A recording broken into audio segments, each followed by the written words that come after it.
I would like to start out with approving the April 5th minutes. If I could have a motion to approve. Second? Second. Thank you. Having a motion and a second, all those in favor, aye. Aye. And Aye. those opposed? Hearing no opposition, the minutes are approved. Our next board meeting will be August 2nd, and it will be at central office here again. And you can look on the website, and it should be posted there as well. At this point, I would like to welcome welcome to everybody visiting today. I'm sorry, I neglected to say that. So thank you for coming and showing interest in the board. At this point, I'll ask Dr. Skinner to give us the welcome. Excellent. Well, welcome. Welcome. Good morning. Good morning. Good to see you all. Good morning. All right, so give you some brief updates. And we have quite a bit on the agenda today. But first and foremost, as you guys can see, Joanna's in the back, loving life over there. See her back there? Yes. And we have Joanna's thank you for all that you've done. So make sure, thank you. We have a new replacement who's sitting here with us, Beth. Beth, you want to introduce yourself? Yes. Hi, my name is Beth. I'm from Ottumwa, Iowa, and I'm excited to work and grow alongside all of you. And I'm ready to just dig my feet in and just keep going. Great. Welcome. Happy to be here. Thank you. Happy to have you. So besides me, she's your main point of contact, although Joanna might want to hear from you once in a while. I mean, we have her number, right? Yeah. So let's just give her a Get her call once in a email. while to make her feel part of the team. So we had a busy few months. In April, we had the Victims' Rights ceremony. I want to thank Sally and her team and Mary and everyone that pulled that together. It was a really, really nice event. Trent, I believe you were there. I was there. Yep, and all the people that assisted. It was really nice to be able to attend and to participate and be a speaker, so it was a real honor for me to do that in April. Also in April, we had emergency preparedness training down at ISP, the old ISP. The prisons came together and trained on things such as clearing units, clearing yards, hostage negotiations, cell extractions, working on the range. Again, just want to share with you all that we continue to prioritize training and safety. We had a lot of good lessons learned. Lamb was there. And we want to continue building on that training and getting better and better and improving the skills and making sure our team has the skills they need to be successful and safe. So also a good thing has been, more than ever, I've been on the road visiting prisons and agencies. The visits will continue throughout the summer. I've been at Mount Pleasant, I've been at Newton, I've been at the 3rd, the 5th, the 8th, so I'm making the rounds. We're definitely on the road. And it's been very positive, very constructive.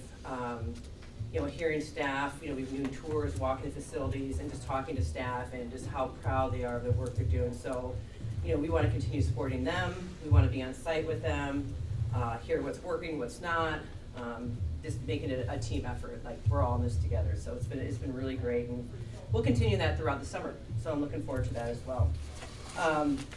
We will continue to work on culture, as I mentioned to you all. The next 3 to 5 years, post-alignment, we're really digging into culture. We're looking at consistent use of policy and practices. July 1st, the CBCs will transition into Workday. And so that's going to be a big lift, and they've been working really hard on getting to that point. So we'll have that up and going. But again, we continue to have great conversations. We've been meeting with leadership across the state, talking about values and how we show up for our staff and how staff can be part of those decision-making processes as we move forward around culture. So it's been really positive. I'll say the last few feedback forms I have done have been really, really positive. Lots of smiles, lots of people are proud of what they're doing. So we're going to keep the work going. Also, Michael and Steve are here today. They're on the agenda. Michael will be providing an update regarding the session and some land sales, and Steve will be talking about the budget. Again, a lot of the time this summer, the session's over with, so we have a little bit more breathing room.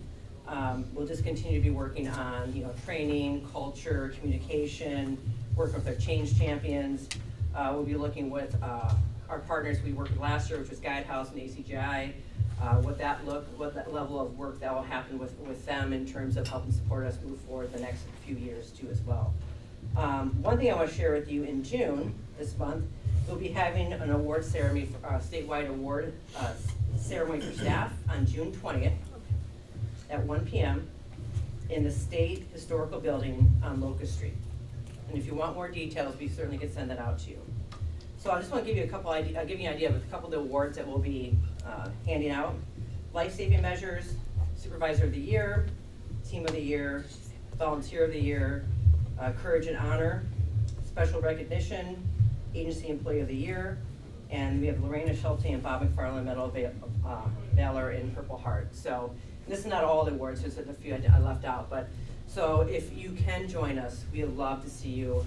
I know staff love to see you all when you show up to places and to events and stuff like that. So if you can make it, great. Just let us know and we can save you a seat for the award ceremony. With that said, that's really what I have for updates today. Do you have any questions for me? Wow, I'm off the hook that quick. All right. It's my Thank lucky you. day. It's It's my first day back from vacation, so, all right, this is welcome good. back. This is how we want to roll on a Friday. Good. Thank you. All right, I don't even have to call you up. I'm already getting excited. Yep, on his way. Good morning, board. Good morning. Pleasure to see everybody this morning. We're kind of in that time of the year where we're kind of finishing a year, we're preparing for the next year, and fairly soon we're going to be preparing for the next year as well. So very busy as far as the financial side. The staff throughout the state at the prisons and the CBCs are doing a fantastic job of maintaining their forecasts, of also preparing for loading their budgets that we're doing right now as we speak for next fiscal year based on those appropriations that were passed by the legislature. And then we'll start those conversations of what are those needs going forward and what are those things that we need to start thinking about asking for in our budget presentation for FY26. So I did put the financials in the packet for you. Just kind of as a heads up, typically at this time of year through 10 months, and the reason why this is only through April is, as Director Skinner mentioned, the CDCs are still coming on to the state systems. So Iowa Advantage is our financial system. They're still in their old systems at this point in time. As of July 1, they'll move over to the state's financial system and HR platform. So at that point in time, we'll all be on real time. As of right now, we kind of have to backdate it a little bit. So we have the April reports here. We have been reviewing the May stuff as it's been coming in, and everything looks good. As usual, this time of year, we are pivoting here and there. We have to move some funds here and there to be able to make sure that everybody has one system, that we're making it through the year on a positive note. So as of the April reports, you would typically be about 83.33% of spent for those 10 months. And as you kind of walk through those, I'm not going to walk through them in each one of them, but we would be right on par with where we would expect to be. The one that sticks out a little bit is the central office one. There's some special things because of how we send out the monies that were received as statewide allocations at the beginning of the year, so it skews it a little bit. We are actively watching those budgets and we'll make it through the year. So that's kind of the budget portion of the presentation. As I noted, we are physically adding the forecasts and the budgets into the state budget system currently for FY25. I'm going to be honest, there's going to be some struggles and there's going to be some challenges ahead of us. But I know that our staff and the management throughout the state will rise to the occasion and will make that work. And any pleas that we need to make across the street at the appropriate time, we would do that. But know that it is not going to be a rosy picture at this point in time. So we're actively working towards that. Any questions on the budget as such? Yeah, Trent. Thank you. I wanted to know what kind of challenges can we look forward to, if you don't mind? Sure. Kind of going into detail a little bit, please. Sure. salary adjustment is one of those things it's not within our realm of calculating and asking for those funds. That is something that the Department of Management does do on behalf of all state agencies. So that's a number that they are calculating, and we have to basically make our budgets work with that number that's provided. There's times where after we do all of our calculations, there's not enough money there at that point in time. So we actively use things such as savings that we achieve on different support lines, such as food, electricity, those types of things, efficiencies that we can gain. Also, the vacant positions becomes a key to that solution. Not that we want to force them to be vacant, but we always have vacant positions throughout the year. So managing those in a forthright and positive manner to, I guess, alleviate those shortfalls that we start the year at. And this is something that we do every year. I mean, it's something that it's not new. This number may be just a little bit larger than we have dealt with in the past. So it's something we'll manage as we go.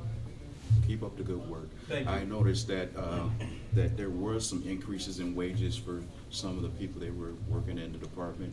So we are happy to know that, with the job that's being done, that there are some increases in wages. So we look forward to you fighting for us. Keep up the good work. Absolutely.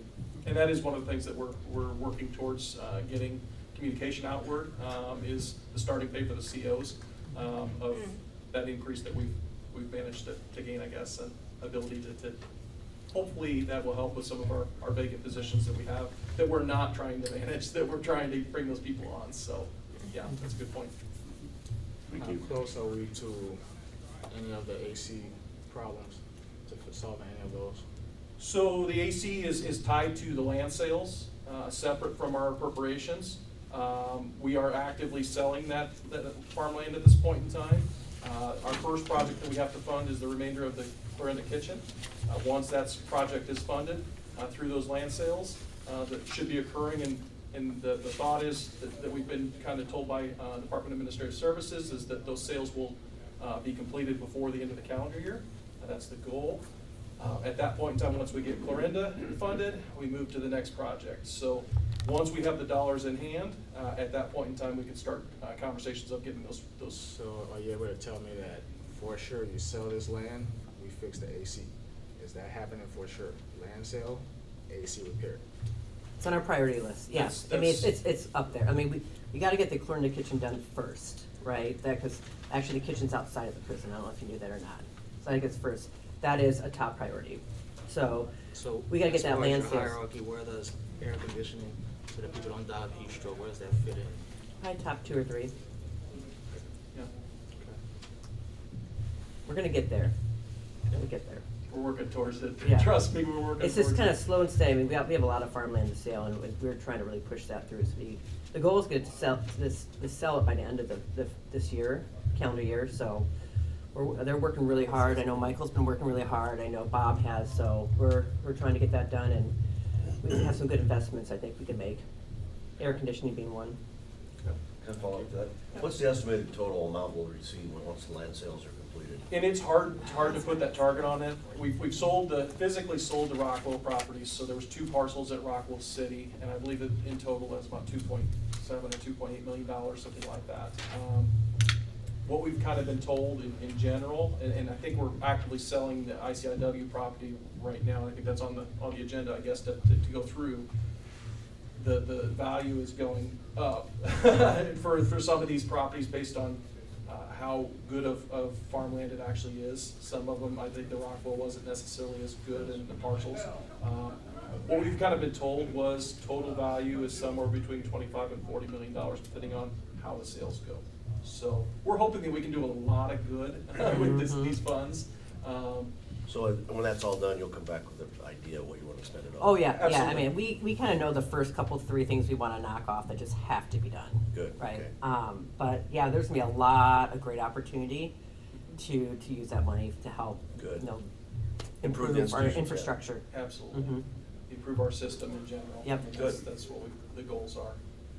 One shot that we want to do the best we can with those funds. Yep. That's a lot of money, yeah. Yeah. It is. Steve, I know you've got new employee training here, and I think it's going on in Iowa City at the same time, so sounds like hiring is going forward. But what is the vacancy factor about an hour or So we're hovering overall with CBC included, we're about 350 employees that are, positions that are vacant. Institutions only is hovering between 290 and 300, somewhere in that range. The correctional officer piece of that is the bulk of it, and that is fluctuating based on the day that you look at it, but somewhere around 200 is where we're floating at this point in time. We get it as low as about 180, and then it rises up to about 210, and it just kind of flows back and forth. Keeping employees is in this realm and this time is really difficult. There's a lot of movement with those people that are coming on. It almost seems like they're almost looking at, as soon as they're coming in, they're starting, and they're already looking for another job, and it's like, how do we get past that? That's the hardest part to maintaining those folks. We're hoping that the increased wage is gonna be a benefit to that.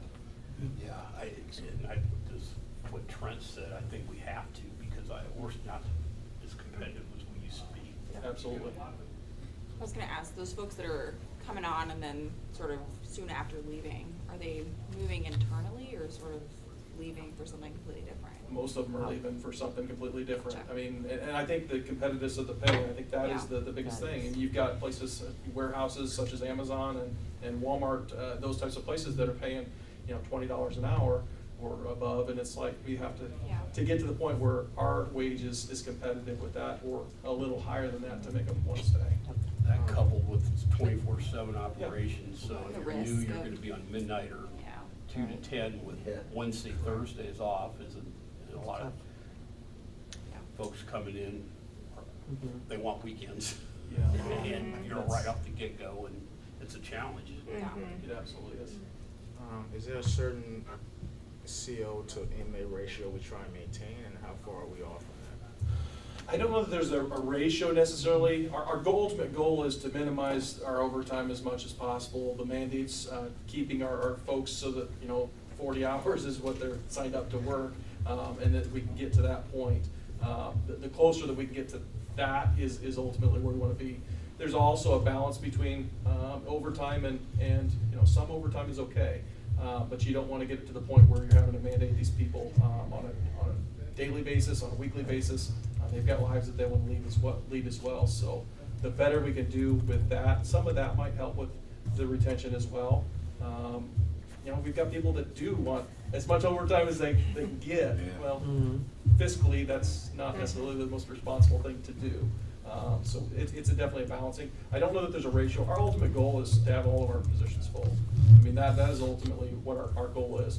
It's virtually impossible at one point in time to have them all full, because you always have some movement, people retiring, you got people, once again, wanting different jobs or promoting based on internal vacancies, but that's ultimately our goal.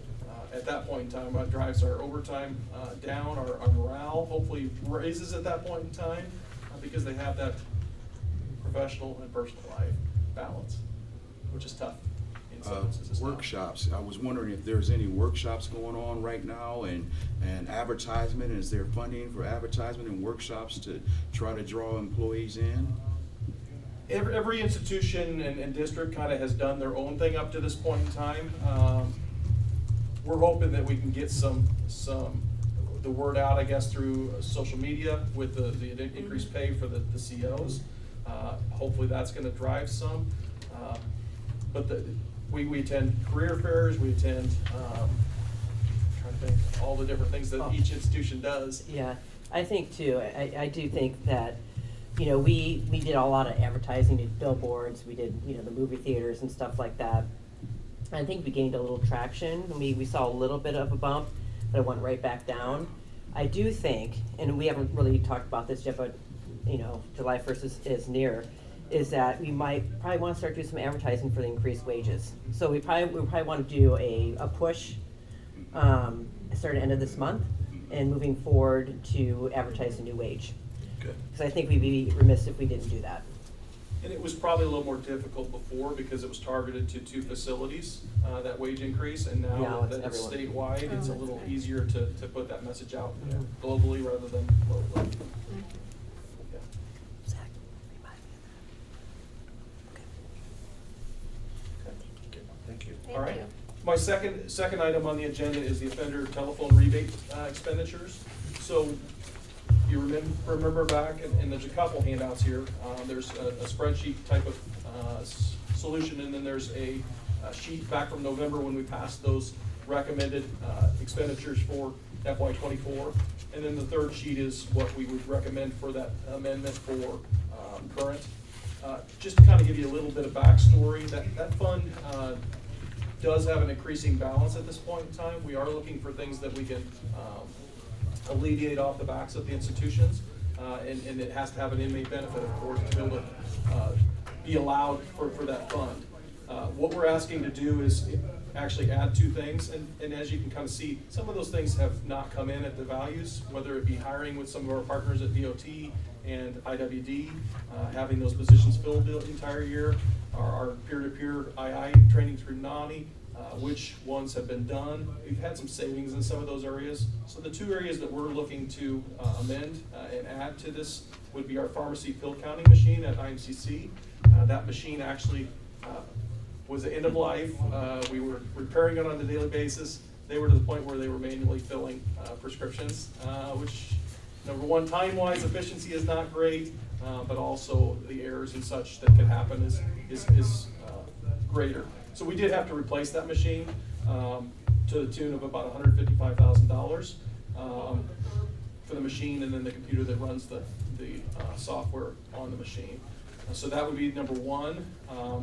Number 2 is our Pigeon Lee mail service.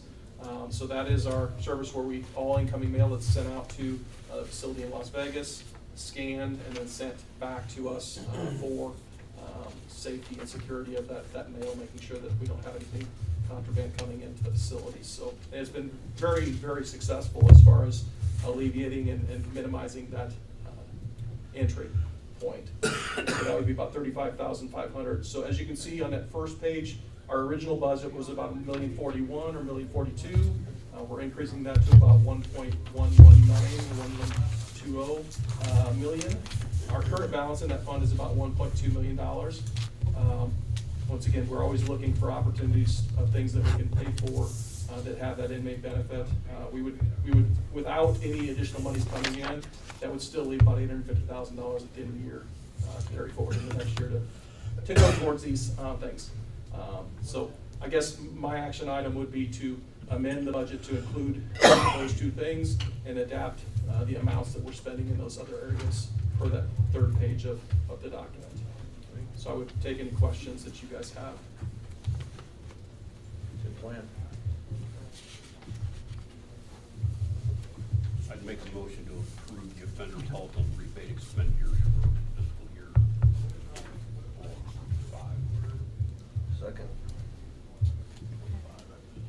Having a motion and a second, all those in favor? Aye. And those opposed? It'll pass. Thank you. Thanks, Steve. Yep. Thank you. Okay, Mr. Savala for the legislative update and the farmers. Morning. Good morning. Hope you're all warmed up now. Yeah. Less discussion of legislation, so, really wanted, we exchanged a couple emails about the boards and commissions legislation, so I really just wanted to really walk through that. There's a handout included in your packet. Just want to make sure you get your questions answered. I'll do the best I can, but remember, I'm just the messenger. Yeah. Get my disclaimers up front. So what the legislature did, just to start off, they eliminated about 83 boards and commissions. The legislature did put together a review committee made up of legislators that are going in and reviewing each agency's boards and commissions. So I just wanted to let you know this is not a targeted, let's go after the Board of Corrections. This is a statewide initiative. Part of that's also included this legislation, this review committee is going to be a work in progress. So the legislation says that every commission is 25% of all the remaining boards and commissions have to be reviewed every year. So at some point in time, they're going to come back to us and to you and say, okay, what does the Board of Corrections do? functions, what's the value, what any changes do you think should be recommended? So just kind of housekeeping, things like that, so. So as I work through this here, it does go in and adjust the code section related to your duties. So the main thing, it changes your duties from adopting action items to just being a advisory body related to policies, the budget, administrative rules, and locations for the prisons. And it does strike the code language about recommending names to the governor for the DOC director position when that vacancy occurs. So, any questions on that? Okay, the next item on the handout is Board of Corrections meetings and expenses. It strikes the requirement that you meet quarterly, and it really just leaves it pretty broad for when you want to call a meeting. I think what the legislative intent for my limited lens, and Jim and Denise feel free to weigh in, but I think they wanted to give boards and commissions more flexibility to determine when they needed to meet as opposed to putting a drop dead that you have to meet quarterly. You know, we've been around long enough to know sometimes we struggle to get an agenda for this board, for your board meeting, and so this again, I think is just designed to put more flexibility in that process. And by statute, at this point, it's only 4 times a year. Does that sound right? I feel like. I think so. Yes, it's Yeah. in statute that you have to at least meet quarterly. Yep. And we're meeting, what, every 2 months right now? Yeah, I think we are. Mhm. I remember it used to be every month for a while. Yeah. Oh, yeah. Yeah. We love seeing each other. Discussion I of- mean, that's why. I love seeing you guys. Right. Yeah. So do we need to, at some point, like beginning of the year, then make this recommendation, we're gonna meet X number of times? Or do we just kind of wing it? Well, the legislation takes effect July 1st. Okay. So I think internally as a board, you should discuss amongst yourselves Okay. how often and frequently you may want to meet. So obviously, there's going to be some communication that we need to occur with the director of, you know, what are some pressing issues, anything that we really need to talk about, and you can collectively make a decision that way. So, Thank you. Any questions, more questions on the board? The next thing is what the legislation did is it eliminates the Prison Industries Advisory Board, so Bob Fairfax is here today. He's been keeping his board advised of this legislation and that their terms will be ending. This is again one of those boards that was, of the 83 that were eliminated. So the next thing that the legislation addresses, each community-based corrections has their own board. They are advisory as well, and this added some language saying that they, instead of meeting quarterly, the legislature put language in to say they should meet as necessary. So again, just giving them some flexibility to decide when they want to meet. Next thing that it addresses the interstate compact for adult supervision. This is an area that's overseen by Deputy Director Sally Kramer. This is for folks that are on probation or parole that want to go to another state, or for those that are from another state that want to come into Iowa. This goes in and strikes the statutory language that requires certain membership of this. There's a state commission that sees this process in conjunction with the national commission. And so what this legislation does is just, I think this is part of that boards and commissions review committee. They said, let's strike this language and leave it up to the Department of Corrections on how to structure their own internal board. So that's what that does. The next page moves some of those responsibilities that you previously had for action items on the budget, policies, administrative rules. It then moves those over to the director of the Department of Corrections responsibilities. The legislation also allows the Department of Corrections and the Board of Corrections to set up what are called ad hoc committees. The simple term I like to use for those are subcommittees. If you feel it's something where you want to set up a subcommittee of 2 or 3 members, this legislation just gives clear authority to do that. The Justice Advisory Board, which we were a member of, that has been eliminated. Same with the statewide inoperable communications. That was eliminated as well. The other big important thing I want to talk to you about are electronic meetings. So this legislation says that agencies shall provide for electronic meetings, and it does away with the requirement that boards and commissions or just general meetings be held in person like we're doing today. The the legislature wants everything going to electronic or hybrid type of meetings. So that's gonna be more of Google Meet, Zoom for future meetings, starting July 1st. I think again, from what I was hearing on this provision, it was just a way to allow more public participation so that, people that could join in electronically as opposed to trying to have to drive and attend a meeting in person. And then the last piece just talks about that review commission committee across the street at the legislature. It's that part of that ongoing review for all the boards and commissions out there. So I don't have an exact schedule for that committee and which boards are gonna be reviewed, but when we learn something, we'll certainly let you know. Any questions on that? Good summary, thank you. Yeah. So I guess the action items for you are, I think, just to follow up on Jim's comments, have a discussion come July 1st of how frequently do you wanna meet? What do you think is a good fit for you? I think some collaboration with the department's gonna need to occur, hearing from the DOC side. Is there anything that the board needs to be made aware of? Okay. And just because you are in an advisory capacity doesn't mean we still don't wanna discuss things with you and, make you aware and give you the information that you need to stay informed, so. So as a follow-up to that, there are 2 areas where the legislature did not strike your powers and duties, and that is on the appointment of the wardens and district directors. You will still retain the ability to approve those. And the second piece is on real estate transactions. You'll still be involved with those being an action item on the board agendas. So what was the reasoning for the big change? Did they think we had too much power?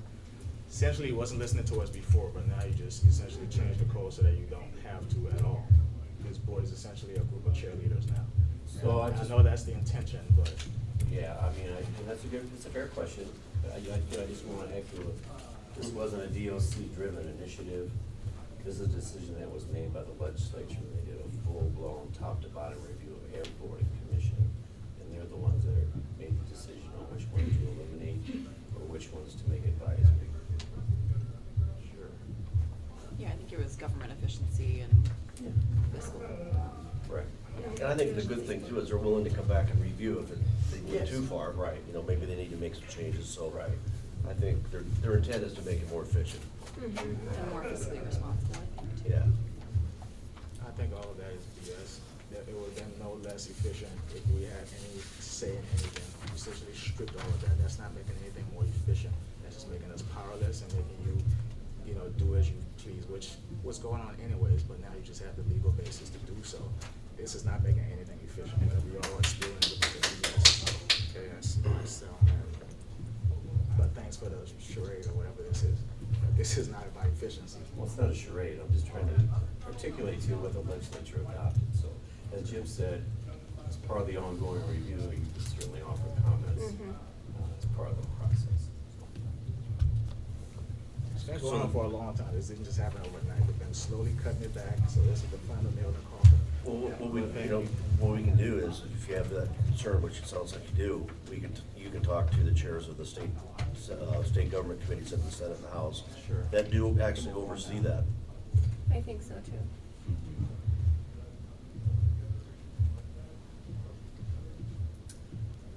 If we're good with that, the only other thing I wanted to talk about legislation-wise, there was some realignment cleanup legislation from the previous year that dealt with the community-based corrections.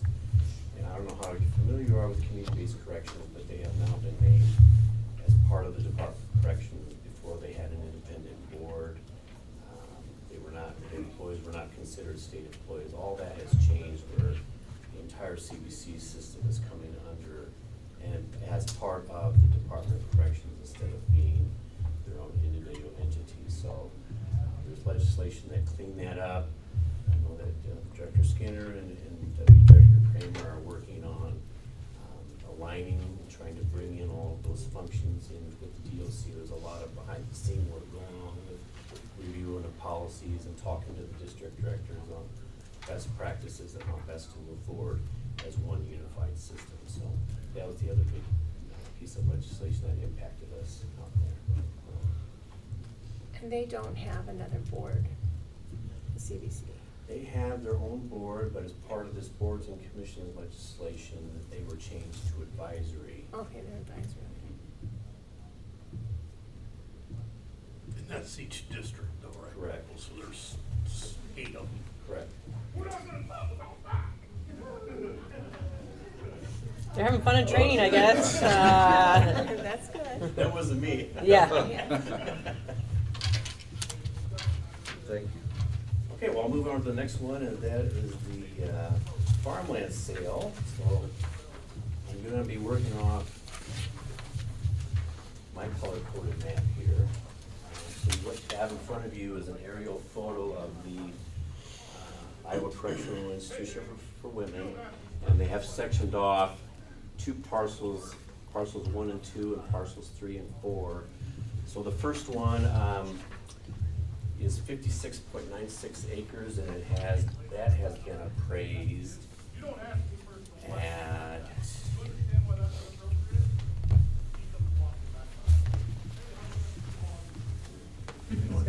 Yeah, I'm gonna go here. Oh, it's locked, they locked me out. Go the other way. Thanks, Sorry, Mike. sorry.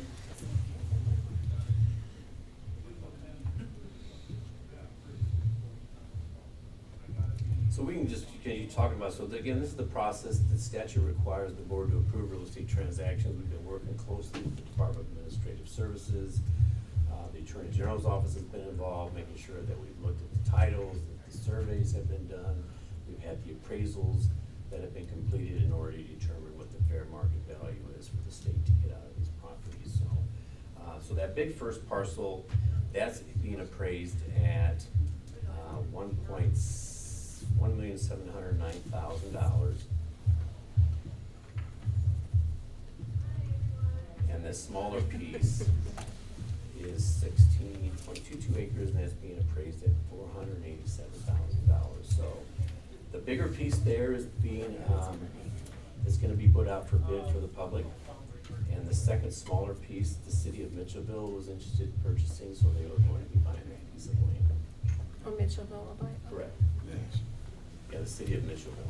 Would you say the larger piece was gonna be? The larger piece is assessed, appraised at. No, I mean, what did you say the use was gonna? That's just gonna be put out for public auction. Okay. Yeah. And there's farmland right around that, I think. There's a farm. Yeah, it's farming, yeah. Yeah. Yeah, it's all farmland. Mhm.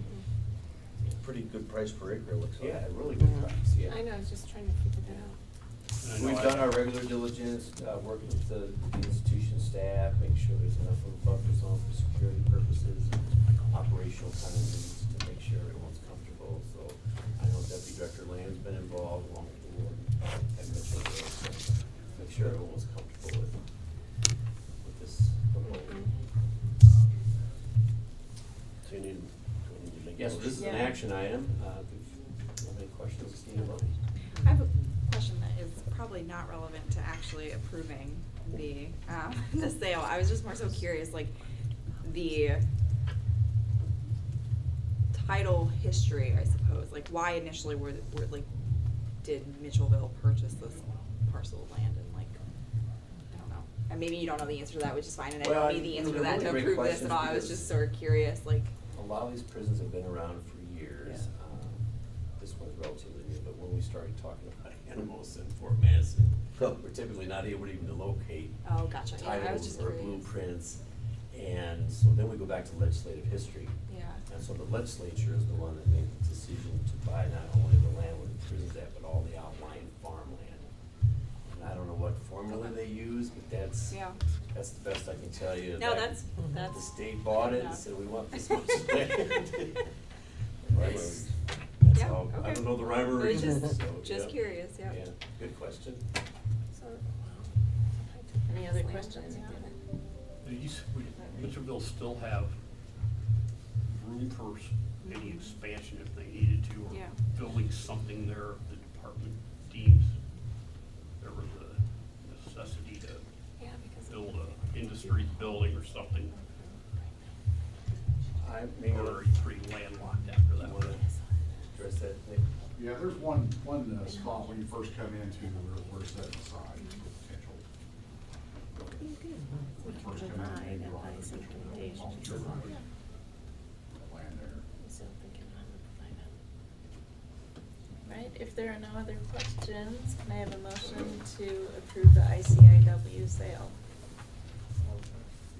Motion, can I have a second? Second. All right, all those in favor? Aye. And those opposed? Sale carries. Thank you very much, appreciate it. Thank you. All right, Mr. Lamb, give us. Morning. Good morning. Morning. Well, I'm more or less up here because there's a question about religious groups coming into facilities. As you all are probably aware, 2 or 3 years ago, we changed our policy because of COVID and other factors, where any groups or people, volunteers that come in have to be escorted by staff. Well, when you do that, we don't necessarily staff for those groups. So anytime a lot of facilities, you don't necessarily have staff just dedicated to those roles. So you kind of got to work with your schedule, work with what shift and all that. We are considering groups. We do have some groups that are coming in, so I guess I'm more or less up here to take any of your questions, honestly. What was Okay. that last part? You said you are considering groups? Yeah, we are considering groups on a case-by-case basis, depending on the time and place and which facilities. So do you have a- Depends on staffing. We Yeah. do, like we were talking about earlier, we do have some staffing concerns. We are fighting with the other businesses in certain areas. Some facilities have lower staffing than others.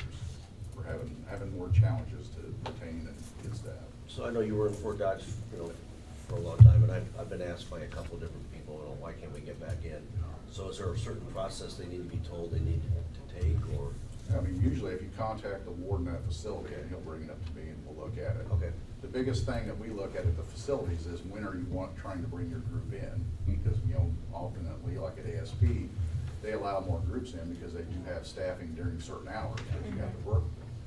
But there are groups that come in, but they don't come in frequently. They come in like, say, 2 or 3 weekends in a row or something because they got some kind of class they want to give or whatever. A lot of those staff that are staying over with them are volunteers and doing it on their own time. They're not getting paid to do that. Okay, thank you. Any concerns about not violating federal laws as they pertain to religion? No, not really, because we are allowing, like, some facilities that do not have the staffing and, during certain hours, they do still have groups like Catholic Church or Protestant groups or the Islamic group in Taha come in, but it's gotta be during certain hours when the activity specialist is there. Or they also allow to send in video of services that and they show to the groups. So we are meeting federal guidelines when it comes to religion. Good. The question that I have, mostly everyone on the board has asked my question, but the question I have is, do we see any changes with rehabilitation due to these organizations coming in? Do we see inmates? I was at a graduation recently, and it seems like everyone was really enjoying and really happy about the graduations from the Prison Fellowship Academy, and I noticed how those young men were excited. But is those programs working where we see the inmates that's a part of those programs being rehabilitated? And does these religious groups and ministers, evangelists, and missionaries that's coming into the institutions, are they making a difference, the volunteers?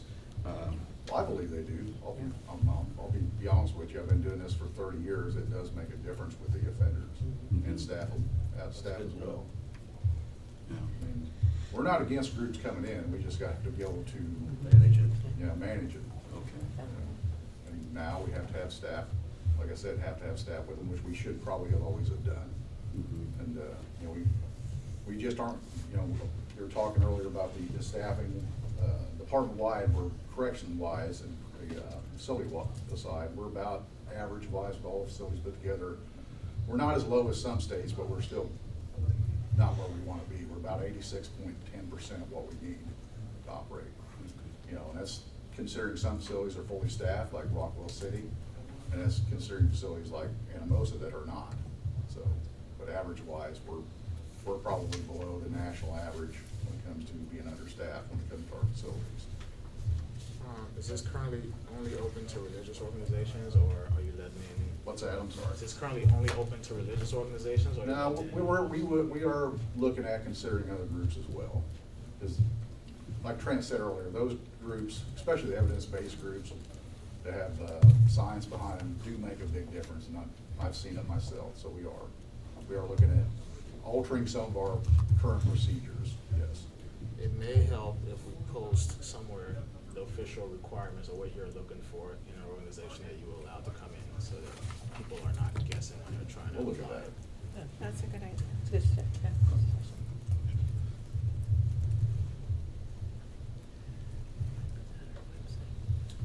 I have one last thing, and I noticed yesterday that Governor Reynolds rescinded on an executive order on June 6, 2024, and I was wondering, and it was about racial and religious preferences and so on. I was wondering if the next meeting we have, if we can kind of find out, Mike, if we would know if that's going to make any changes with the religious organizations going into the institutions in August. Maybe we can see what changes are going to be made for religious groups coming in. I just noticed that last night on the internet that there was an executive order that was done by Governor Harold Hughes way back that just was rescinded yesterday. Yeah, I'll have to look into that. I don't Oh, see yeah, I that didn't yet. see that. We can. Do that. Thank you. We'll add that. Any other questions? Well, I want to say thank you for letting the organizations come in that are coming in, Yeah. because it will, I think too, with what you said, I think it will make a difference when we look across the country, what is happening. So I want to say thank you for letting those organizations. Don't ever think we're against groups coming in. This is a prior state that I worked in, I had 1,500 volunteers came into that prison. But we Right. also had the staffing to manage that. We had the facilities for that, so we're not against it. We just have to look at ways of doing it where staff and the visitors or volunteers are safe and secure along as well as the population. How big a push do you make for volunteers? Not much of one, I'll be honest with you, right now, not much of one. But we are looking at altering that in the future. Might help. I can think of some places where people would love to volunteer in these facilities. What are the requirements for the volunteers that come in? Or do you have to be screened? Yeah, you Have to you have a to screen background them, you check? have to do a background check, just like you would, honestly, just like staff. I mean, there are considerations, special considerations we do make. We have a couple different individuals that were locked up, incarcerated in our system. We got one right now we're currently working on, trying to get in to start speaking to our offenders. We're gonna start out at ISP, we just gotta get everything together. But that's the kind of individuals we'd love to get come in. We want them to come in and explain how they changed their life and what the benefits were while they were locked up and what they did while they were locked up to change their lives, like the master plan and stuff like that. That's good. Thank you. You were here when that one gentleman spoke. Right. How Yeah. powerful that was. Mhm. He's the one we're talking about. Oh. We've been working with him to get him into ISP. Good. Okay, oh, for the, are you talking about? Anthony. Anthony, yes, Anthony. Anthony, yes. Oh, yeah, Anthony. oh, Check that with last you. meeting, Mhm. yeah. Mhm. Shout out, guys like that are the guys we want coming in. Yep, absolutely. Nick, is there any considerations for, I didn't get the supervision piece of it, but is there any consideration given to custody levels? Do I need to supervise as closely at minimum security as I do maximum security? Yeah, that's good. When it comes to Especially with volunteers, people like, no, we still have to look at it the same way because, I mean, honestly, it doesn't, the level of the prison does not really make that big of a difference when it comes to what the volunteers come in. They still need to meet the same requirements, and they still need to be supervised. And that's, like I said, that's not just for the staff and the volunteer safety, that's also for our offenders. and I understand that, but the frequency maybe, do I have to have a staff member in the room at a minimum security place all the time, or could it be checks every X number of minutes or whatever? That's something we can Just a look at. thought. That's something we can look at, but it depends on the structure of the area we're gonna do that too. Yeah. The layout of the building and all that. Cause you probably could have cameras too, right? Yep. Yeah. Which we're getting, but Yeah. we have some I did see facilities that that on the they budget. need to be updated, and we're still putting them in, like ASB. Okay. Any You're other up. questions? Thank you. Thank you. Thank you. At this point in the meeting, the board would like to hear the public comments. As is our practice, you'll have 2 minutes to speak. There will be, will they be able to see the timer as well? You should. Yeah. Just turn I like this. it down. Just gotta figure out how to turn it on first. Technology. And I don't have a list of people, so if you want to just kind of raise your hand as we go, so I know who wants to speak. Would you like to start, ma'am? My name's Susan Smeldon. I'm going to speak about some concerns I have at Newton because when I was out for Dodge, my family member, we have no issues. Newton seems to be a big problem. You know, they want to go to computerized electronic things. Well, I've got a question. My son just received my information from the state of Iowa where I applied for medical. It went all the way through everything. That's such a HIPAA violation. It's gone through how many people in the prison? And then it gets to my son and then he calls me. Okay, how did that happen? My next thing is, just because we make up policy doesn't mean it's a legal law. And I feel like we need to really look at our policies and make sure they're in line with the law. The other thing is prisoner rights. I have had every single prisoner right violated against my family member that I have documented. That goes clear back to last September. I have now been involved with Newton for 2 years. I watch, I'm a nurse. We use evidence-based information. My next question is, they did away with polygraph tests. They did away with them in 1998, they're illegal. So then we switched to CVSAs. The CVSA test, if you're Hispanic, you don't have to take it to get out. But everybody else in Newton, you've got to take it. It's a pseudo-scientific technology. It is not evidence-based. The other thing is you can flip a quarter. It's 50%. Thank the you for your same. comment. Please reevaluate that and revisit it. Thank you. All right, I see somebody behind, yeah. Are you ready to make a comment? Yeah. Alright, so I was here last time and I spoke about my dad, Cassidy Young. What? No, that's Heather. It's in there. Go ahead. I know I'm a kid and sometimes grown-ups don't listen to me. And also another thing is that if my dad did something, why would we want him to come home?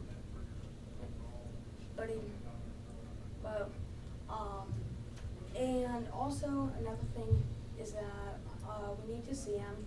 I have autism and emails aren't enough. I need to at least visit him at Newton or get to talk to him on the phone. We haven't gotten to talk to him on the phone ever since he got to Newton. And if we can't talk to him on the phone, then we could do a video chat or something. And that's all I have to say. What is your dad's name again? Cassidy Young. Say that again? Cassidy Young. Okay. Young. Thanks for coming. Thank you for your comment. Thank you. Very well received.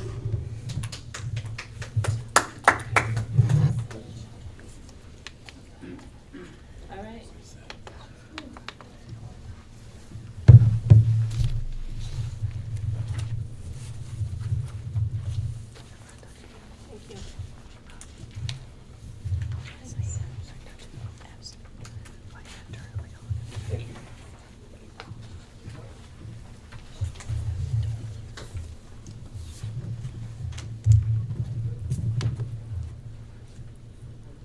morning, board members and Dr. Skinner. My name's Amanda Luttrell, and I'm a formerly incarcerated individual and now Secretary of Iowans Unafraid. We wanted to talk to you today about re-entry for those leaving the Newton Correctional Facility. Many individuals leaving the prison will need to find a place to live. And for those who have to be put on the registry, it's extremely hard to find a place to live, especially those with a resident restriction. Many of our larger cities are mostly blocked out for housing, so I can only imagine it is much harder for those individuals living in a smaller community. Now imagine having to live out in the woods because you have nowhere else to go. Personally, I just recently met an individual who has learning disabilities, mental issues like bipolar, ADD, schizophrenic, and several health issues, who is now living in the woods because of these restrictions. There isn't any suitable approved housing for him. Iowans Unafraid wishes that the DOC could look at some different changes in their system and start working maybe with some different partners, some reentry partners. A good example, Living Beyond the Bars, Inside Out Reentry Community, or Iowans Unafraid, to help create running lists of all known housing available to the state with those with a resident restriction. And maybe even having several housing options available upon those when they release, especially if their original option is no longer valid for whatever reason. This can be a very valuable tool to have so that these individuals do not end up back in prison, but can become productive citizens in their community. Happy Pride. Thanks for listening to me today. Looking forward to seeing you Monday with ICHEP in the board meeting. Thank you. Thank you. Thank you. Thank you.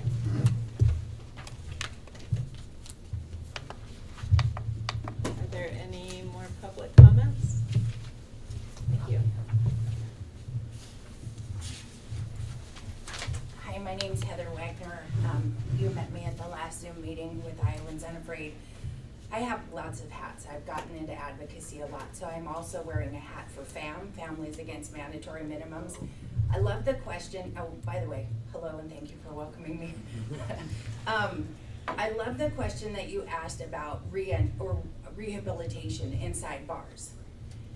I love that you are focusing on staff and trying to build up that staff morale and land purchases and whatnot.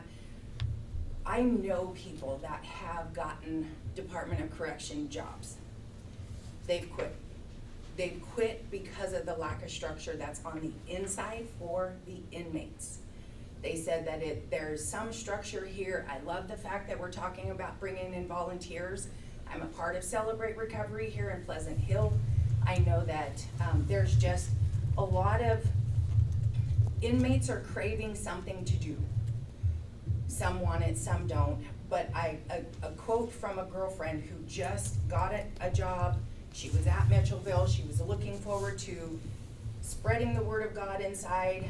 She said, I'm not willing to do a job like this where I'm getting beat up all the time, or having to break up fights. It's just not what I was set out to do.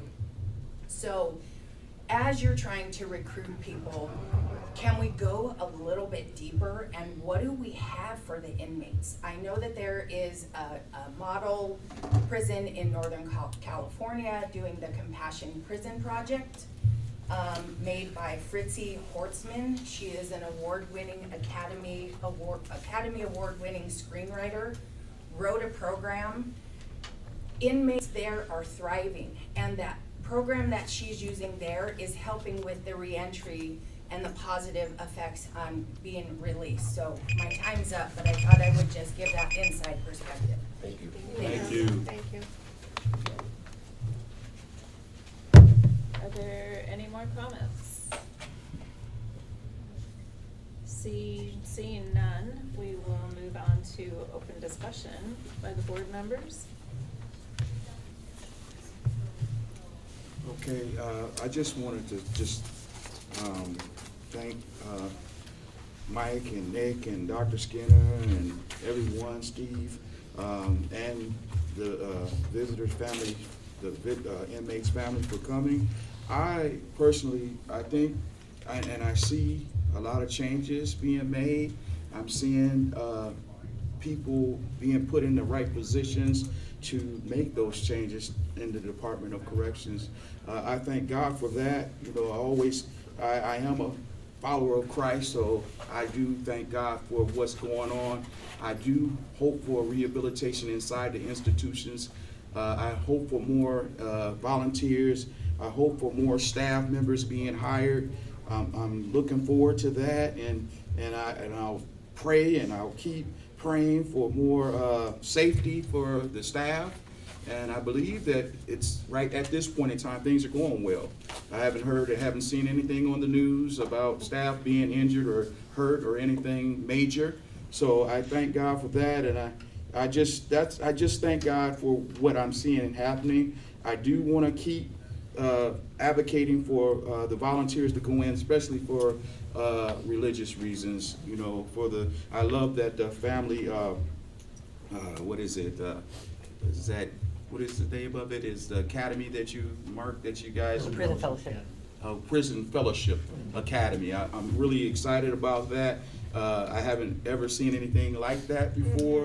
And I know that Pastor Q and some of the pastors in Waterloo have went through that program, and I really admire it because it's necessary. We see the rehabilitation being done through Pastor Q and what he's doing in my local community. And so I thank God for that, Nick.